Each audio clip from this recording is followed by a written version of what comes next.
जय श्री कृष्ण। आज बहुत ही महत्वपूर्ण विषय पर चर्चा करते हैं मेडिकल एस्ट्रोलॉजी के ऊपर कि आज के टाइम में हर एक व्यक्ति बीमारियों से बहुत ज़्यादा परेशान है। किसी को सिर दर्द की समस्या है, किसी के दांत में परेशानी है, किसी को गले की परेशानी है, किसी का पेट खराब रहता है, किसी के शरीर में गैस बहुत ज़्यादा बनती, दर्द बहुत ज़्यादा उसके शरीर के अंदर होता रहता है। तो उसका कहीं न कहीं कुंडली में भी उसका बहुत बड़ा प्रभाव है। कुंडली के अंदर जैसे-जैसे ग्रह बैठते हैं, 12 भावों के अंदर कुंडली के जो 12 भाव हैं, उनमें मेडिकल एस्ट्रोलॉजी का अपने आप में बहुत बड़ा प्रभाव है। जैसे मान लीजिए किसी की कुंडली के अंदर सूर्य खराब रहता है, सूर्य बहुत ज़्यादा कमज़ोर अवस्था में रहेगा, तो उस व्यक्ति के शरीर में हड्डी से रिलेटिव में चीज़ें दिक्कत करेंगी। दर्द रहेगा शरीर के अंदर, बोन प्रॉब्लम उसको पाई जाएगी, सिर दर्द, चक्कर आना उसके साथ में ये रहेगा ही रहेगा, या व्यक्ति के साथ में हार्ट से रिलेटिव दिक्कतें भी पाई जाती है अगर सूर्य कुंडली के अंदर कहीं भी खराब है। सूर्य के बाद में चंद्रमा की स्थिति को देखते हैं। अगर कुंडली में चंद्रमा भी कहीं पर कुंडली के अंदर पीड़ित हो रखा है, जैसे राहु के साथ में है या शनि के साथ में या केतु ग्रह के साथ में है, तो उसका भी नकारात्मक फल व्यक्ति के ऊपर पड़ता है। चंद्रमा यदि शनि के साथ में या राहु के साथ में किसी भी भाव में अगर पीड़ित होगा जा करके, तो चंद्रमा से रिलेटिव जो समस्याएं हैं, सर्दी ज़्यादा रहना, गला खराब रहना, जुखाम ज़्यादा रहना, या व्यक्ति को मिर्गी की समस्या खड़ी होना, फिट पड़ने की समस्या खड़ी होना, साथ में ब्लड का जो संचार है, ब्लड तेजी से दौड़ना, इमोशनली बहुत ज़्यादा होना, एक बात को बार बार कहना समझना, वो व्यक्ति को परेशान करती है। हर किसी के बारे में छोटी सी भी बात को बहुत ज़्यादा सोचना। चंद्रमा मन का कारक है ना, तो व्यक्ति को कभी भी मन से सुखी नहीं रहने देता, प्रसन्न नहीं रहने देगा, कुछ ना कुछ दिमाग में परेशानी बना करके जरूर रखेगा। तीसरी बात में आता है मंगल ग्रह। मंगल अगर शरीर कुंडली में खराब हो जाए तो शरीर में मंगल से मांस की स्थिति देखी जाती है, ब्लड की स्थिति देखी जाती है, मंगल से ऊर्जा की स्थिति देखी जाती है, पराक्रम की शक्ति को देखा जाता है। यदि मंगल कमजोर है तो व्यक्ति बहुत सुस्त सा रहेगा, जीवन में कुछ बढ़िया करने का सोचेगा नहीं, कि चलो बाद में कर लेगा। तो हर बात को टालने की आदत पड़ जाएगी उसकी, काम करने का मन नहीं करेगा ज़्यादा। क्यों? वो ऊर्जा नहीं दे रहा उसके लिए। मंगल अशुभ प्लैनेट में है, और मंगल ही कुंडली के अंदर जब ज़्यादा खराब हो जाएगा तो व्यक्ति का बीपी बढ़ना है, बीपी डाउन होना है, या नमक ज़्यादा खाना है, व्यक्ति के साथ चोट-फेट बहुत ज़्यादा लगनी है, फोड़ा-फुंसी व्यक्ति को बहुत ज़्यादा निकलना है, तो ये समस्या खड़ी करेगा कुंडली के अंदर। और भी बहुत सारी समस्याएँ ग्रहों के साथ में होती हैं, जिनके साथ हम लोगों के जीवन में आती रहती हैं। मुख्य मुख्य समस्याएँ हम आपको अभी बता रहे हैं।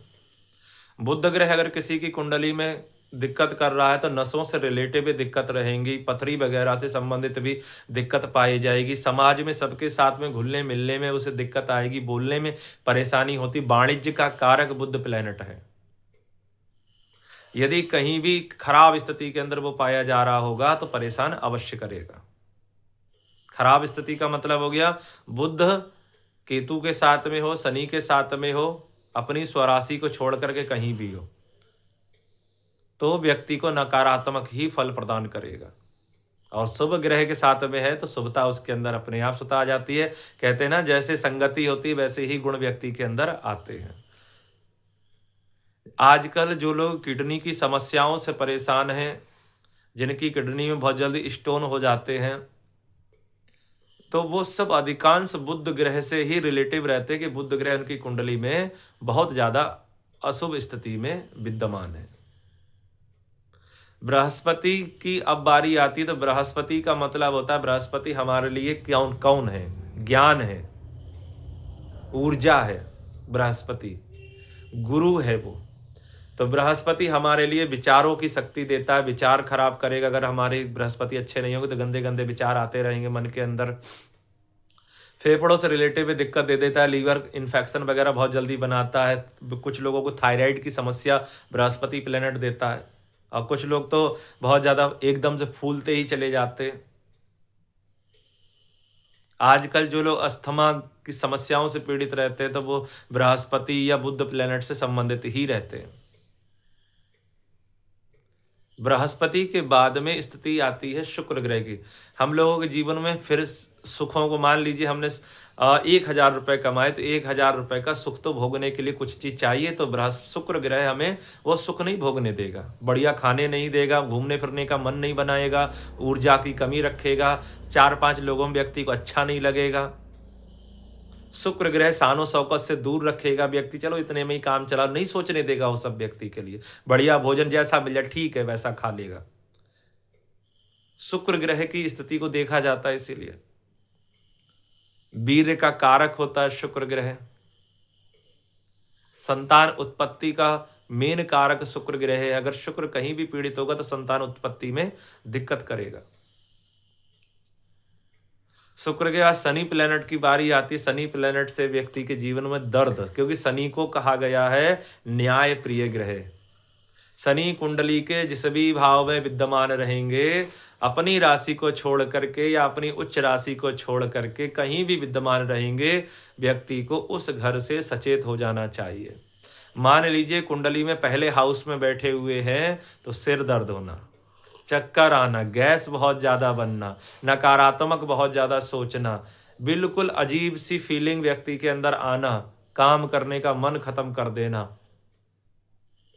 द्वितीय भाव में चले जाएंगे तो अपनी राशि, स्वराशि का, उच्च राशि का छोड़ करके बाकी किसी भी राशि का हो जाए तो व्यक्ति को घर परिवार से बिल्कुल अलग रखेगा, फाइनेंशियल स्थिति से रोक के रखेगा। जीवन में कितना भी कमा ले लेकिन फिर भी पैसों का अभाव भी देगा।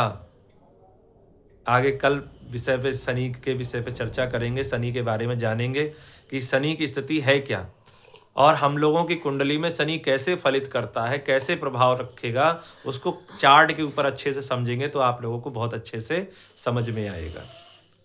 बीडी ज्योतिष को आप लोग लाइक करिए, शेयर करिए और ऐसे ही अच्छी अच्छी वीडियो के लिए हमारे साथ बने रहिए।